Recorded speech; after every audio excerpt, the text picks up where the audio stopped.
saying, man, Sauce Miggity Money said a statement about Jay-Z and Diddy, pretty much calling them out. Indeed. He said backdoor politics as usual, to be exact. Now, Sauce Money is a rapper. He worked with Diddy on I'll Be Missing You. He worked with Jay-Z on Reservoir Dogs. But Sauce Money and these $2 billion moguls have had their beef in the past. He dissed Puff Daddy on his Love Tap record. I think that came out last year, accusing him of being stingy with royalties, among other things. Now, Diddy came out with his speech with the Grammy night, on his speech at the Recording Academy. We talked about it on the podcast.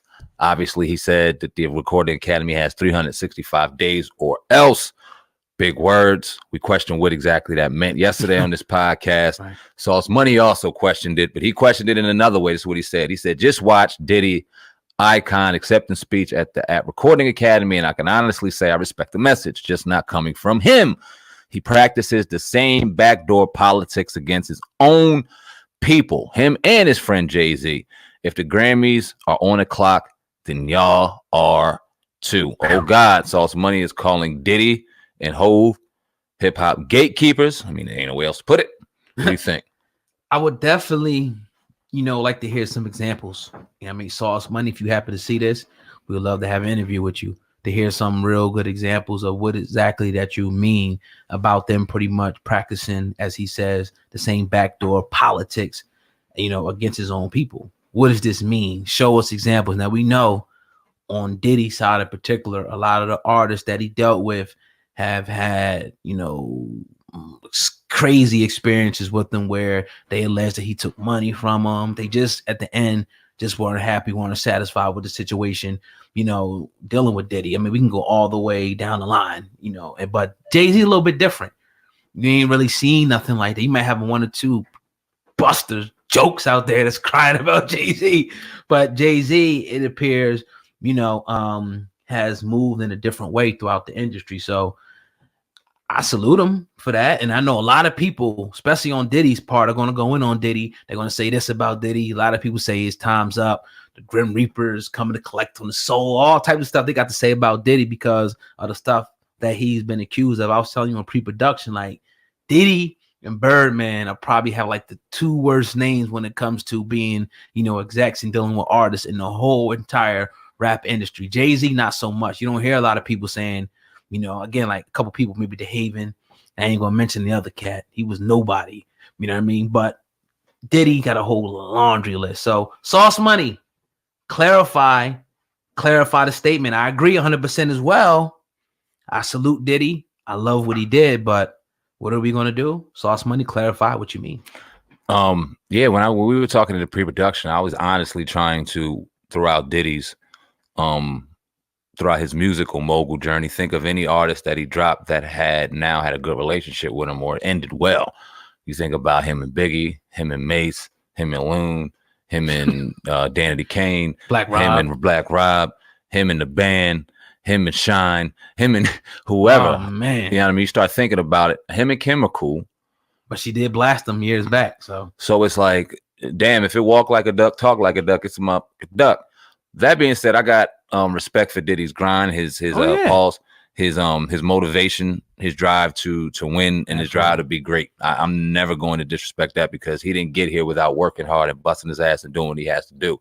But he also got to call a spade a spade. We knew that he was living in a music age and era where it was very easy to go ahead and back cut and destroy and take artists for a lot of what they've earned and what they've accomplished. And he was sitting in a position to do that. So it doesn't surprise me. That does have some validity to it. I'm curious to think or to hear his perspective on Jay-Z, because like you said, Jay-Z has a little bit of a different what's the word I'm looking for? Reputation, right? Track record, exactly. Right. Than a Diddy, but some people have said some slick shit about Jay-Z too, as far as some slick business things and questionable business moves. We've given Jay-Z some criticism in the past about some things, business ventures that he made, questioning what's the sincerity behind the moves and things like that. Is this more for you? Is this more for gain to get higher up into the financial power, or is this something that's genuinely meant for people that mean something? So I would just be curious to hear what he has to say as far as both of those. Wouldn't surprise me more about what he's saying about Diddy than it will about Jay-Z. Are they on the clock? You think Diddy's on the clock as well? I think they're on the clock to explain themselves. Yeah. I think it's time that we now get away from these microphones and start talking what we know people want to hear and start being real and honest and open so that we can really just get to the fucking root and really get some progress going. I don't want to hear about, like we said yesterday, I don't want to see the great speeches. The speeches are cool, but what's going to happen if you're going to still put your song in the registry, then you still want that trophy. Do you think it would have been more powerful Jay-Z giving that speech as opposed to Diddy? No, I don't want to hear Jay-Z talk behind a podium. But if he said the same words that Diddy said, like he called out the Grammys, you don't think it'd be a bigger deal than Diddy doing it? He's called out the Grammys before. I mean, on wax, he's called out the Grammys. Yeah. But like Diddy, like just put him in that. Man, at that I dinner, hear what you're saying. In the Grammys, Jay-Z on a microphone saying, "Look, you got 300." Like it rings a little to me. It rings a little bit more Jay-Z than Diddy, even though Diddy's rich, almost just as rich. Why?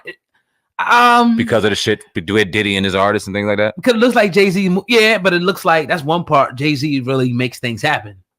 To me, I mean, I just don't really see him playing around with stuff. Now, the Super Bowl thing is obviously. I'm about to say, give us some time. It's only been a few months, but it seems like and thirdly that people take Jay-Z a little bit more serious, I think, than Diddy. You don't think it would have been different when Jay-Z would have came out and had that same speech and put the Grammy on notice 365 days? Not no rap, but a speech. It might have been different. But then at the same time, I would love, and I'm not seeing, and me saying this, it would be me questioning Jay-Z's action. And I don't want to question Jay-Z's action because when he says stuff, 9 times out of 10, when you look at it, okay, he's doing it in the streaming service, everything that he got going on. You know what I'm saying? Yeah, I think it would be a little different. But I still want to see action. I don't give a damn who said it. Right. What's going on after this? We talked Super Bowls next week. We got a great Super Bowl show. But how is that affecting police brutality? How is that affecting? You'll be watching for that lives. You know what I mean? Being lost in the street. How is that affecting anything that we have as far as police reform? Mm-hmm. I don't know. We'll see. Yeah, and Super Bowls. Speaking of the Super Bowls coming up this week, Sam, man, you still going with Kansas City Chiefs? Yeah, I am, and that's because I haven't been able to watch any coverage. I haven't been able to watch anything. It's been all Kobe, and honestly, it's okay. I don't really even mind that. Hopefully tomorrow we can start paying a little more attention to it. As of right now, man, I got KC winning by 3, 34-31. Even though throwing up 34 against that defense won't be easy, Super Bowl jitters change a lot. Either that quarterback going to be jittered or the defense on both sides. We'll see who cracks first. You got to give it to Kansas City for making it there, but you also got to give it, like I said, San Francisco. Facts. Man. I mean, they pretty much overcame every obstacle. Like, I didn't believe in them. I thought that they were losing the first round, but they did their thing, man. They held the Seahawks out at the end and got that bye, and they never looked back. I think they're going to go ahead and clean up and win that Super Bowl, man. I think they are. I think it's their year. They got a chip on their shoulder. They feel disrespected. Mm-hmm. They've been doubted by people all year long, us two on this podcast. It ain't going to be easy for KC. It's not going to be a cakewalk. Nah, it's going to be a dogfight for both. Right. And it's going to be who has the nuts at the end to go ahead and tough play out. What defense is going to get that big stop? What coach is going to make that huge mistake? Hopefully, we'll see. I don't got a horse in the race. I don't really care who wins. If San Francisco won, it's cool. You know what I mean? But we also seen this though, Sam, man. I'm not to say that Mahomes would choke or anything. We've seen, because the Super Bowl is the next step up from the playoffs. We've seen quarterbacks who have kind of shrunken in that moment as well. May have played good, but threw that key interception at the end of the game. Who do you like in the clutch, Garoppolo or Mahomes? I like Mahomes, but I like San Francisco defense better than I like KC's defense. Damn, it's going to be good. So it's going to be good because I trust that San Francisco's defense will stay way far more disciplined than KC's will. So it's like, all right, if that mistake happens, San Francisco can go score on you because they got weapons. They can run the ball. They can pass the ball. They tight end can block. He can go out and get passes. They got a great receiving core. Emmanuel Sanders. I love it. You know what I mean? So it's going to be a hell of a game, man. Yeah, man. Woo! I'll make it my official prediction on Friday. No doubt. And we'll make it pop. Definitely. But yeah, man, another episode of the Hip Hop Uncensored podcast. 304 is in the books. We had a powerful show. lined up for the people, man. If you enjoyed the podcast today, do not hesitate. Do not forget to hit that 5-star rating on your screen. Also, make sure you leave a comment below to let us know what you think about the podcast.